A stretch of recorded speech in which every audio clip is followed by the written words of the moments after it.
প্রথমত আমি তো আসলে অভিনেত্রী না, আমি আসলে চেষ্টা করছি। আমার কাছে মনে হয় আই এম স্টিল ট্রাইং। আমার ভালো লাগছে এই ফিল্ডটা, ইটস আ নিউ এক্সপেরিমেন্ট আমার জন্য, একটা নতুন জায়গা। সেই জায়গা থেকে ফারুকি ভাই বলি, শিহাব ভাই বলি, ওনাদের সাথে কাজ করতে পারা এবং এক্সপিরিয়েন্সগুলো হওয়া, সো আমি অনেক কিছু শিখতেছি, এটা হচ্ছে প্রথম কথা। আর সেকেন্ডলি হচ্ছে হ্যাঁ, ইফ ইউ অ্যাস্ক মি যে পুরো এক্সপিরিয়েন্সটা বা ফ্রম দ্য ক্যারেক্টার কী ছিল, character was very strong, very bold. আমি জানি না, প্রত্যেকটা ডিরেক্টর আমাকে খুব strong, I think I give off that vibe যে আমি একটু স্ট্রং এমনিও আছি, আই থিঙ্ক, আলহামদুলিল্লাহ। সো ওনারা একটু আমাকে ওইভাবেই ভাবছে সোফার। তো দিশা, ক্যারেক্টারটার নাম দিশা, এবং ওর ক্যারেক্টারটা একটু প্রিটি স্ট্রং আমি বলবো, মানে ইন্টিমিডেটিং। ওকে, আনফরগেটেবল মেমোরি যদি আমি বলি অ্যালেন স্বপনে, সেখানে কোন মেমোরিটা জেফার আমাদের সাথে শেয়ার করবে?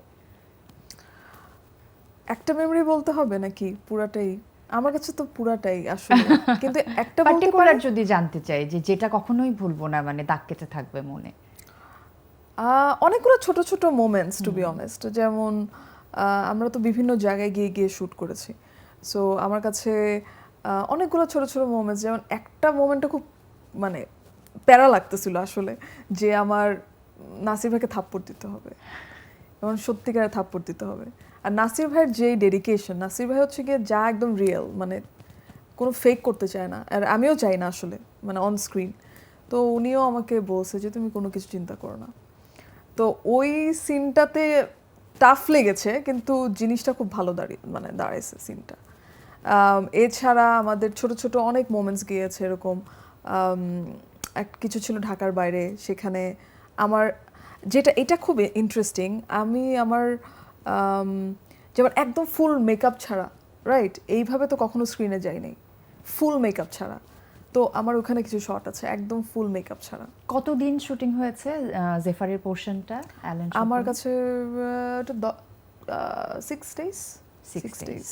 ওকে, আচ্ছা আমি একটু প্লেব্যাকে চলে যাই। যে গানের মানুষ, গান নিয়ে কথা বলার জন্য আমি অপেক্ষা করছি।